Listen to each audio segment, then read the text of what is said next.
Dukun sebut dukun. Jangan angkat paranormal. Guru spiritual. Guru spiritual. Kemudian didandani, gitu kan? Masya Allah. Kadang dandanan lebih hebat daripada kiai. Masya, pakai jubah, pakai imamah. Di jubah lebih panjang daripada Batman kadang-kadang. Udah dukun, selesai. Kalau ada sinyal-sinyal keburukan dari itu, tinggalkan. Ya. Bahkan menjauhkan Anda dari syariat Allah Subhanahu wa taala, tinggalkan.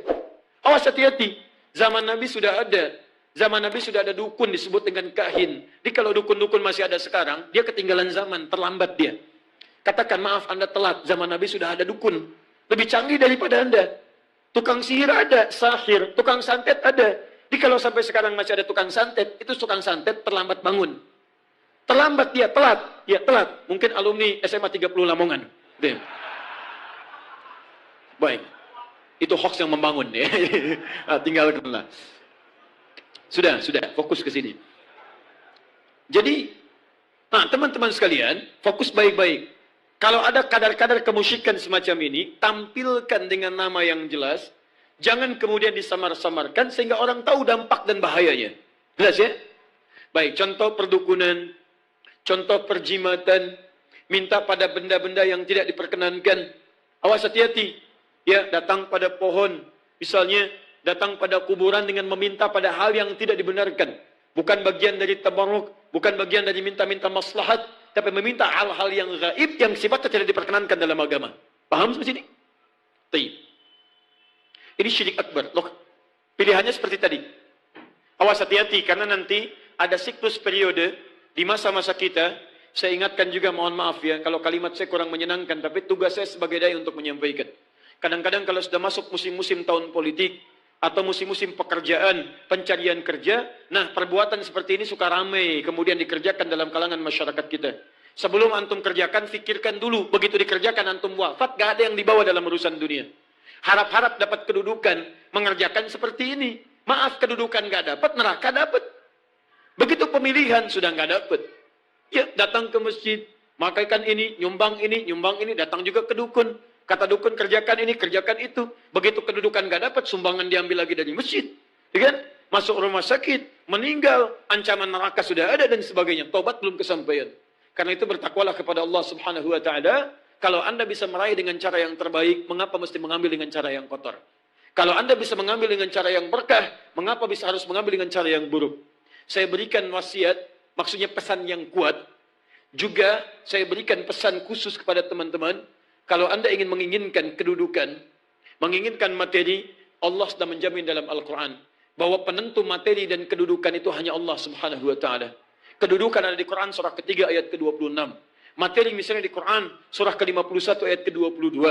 Ada janjinya diberikan kepada kita semua di Quran surah ke-62 ayat ke-11.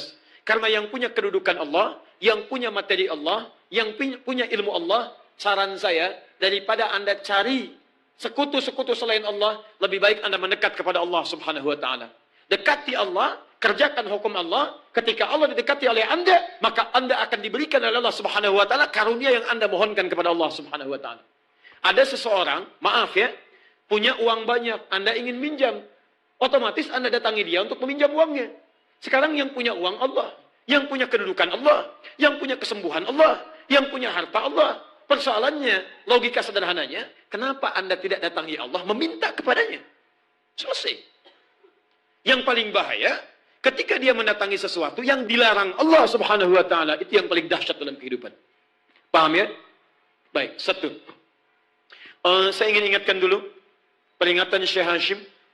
Ya, beliau menyampaikan, awas, hati-hati. Bahkan ada jenis kesamaran tipis dari kesyirikan yang bisa menghadirkan kekufuran dan kesesatan.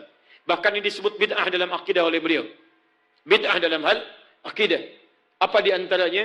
Kalau Anda lihat di halaman ke-11, paling bawah, baris 1 sampai dengan 3, ada beberapa gambaran-gambaran disampaikan oleh beliau. Termasuk nanti sampai halaman ke-12-nya.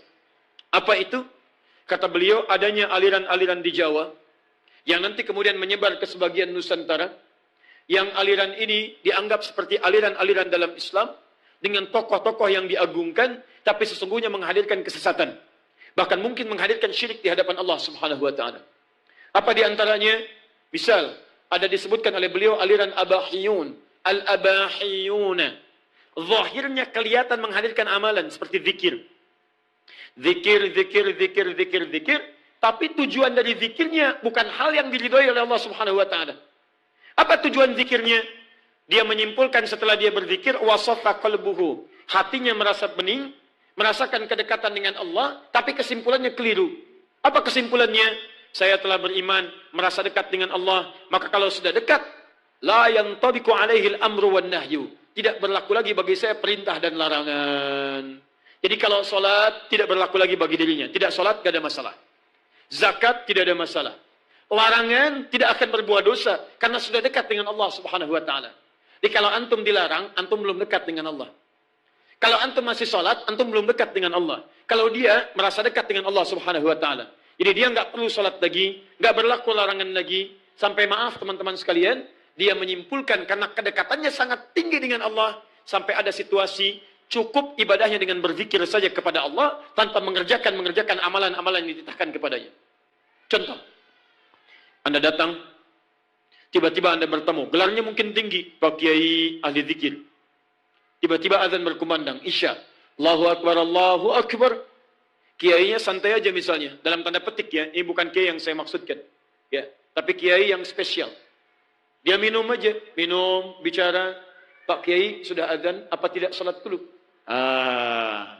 Adik masih latihan.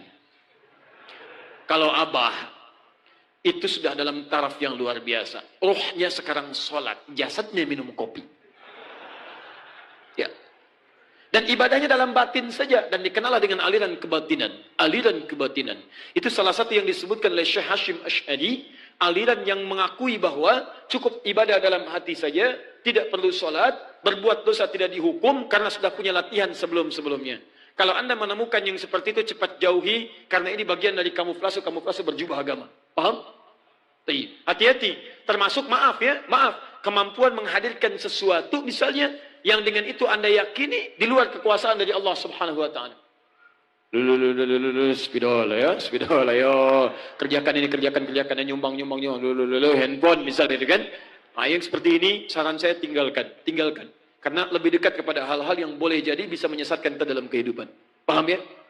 Mohon maaf ya, saya biasanya agak membuka pendapat-pendapat ulama. Tapi kalau dalam masalah akidah, saya mungkin akan menjadi pribadi paling tegas yang pernah Anda dapati. Karena ini menentukan antara urusan bahagia kita, akhirat dan dunia kita. Kalau saya terlalu banyak lunak dalam urusan ini, maka bisa bahaya dalam kehidupan Anda. Kalau akidah, saya ketat. Ya, saya ketat insya Allah.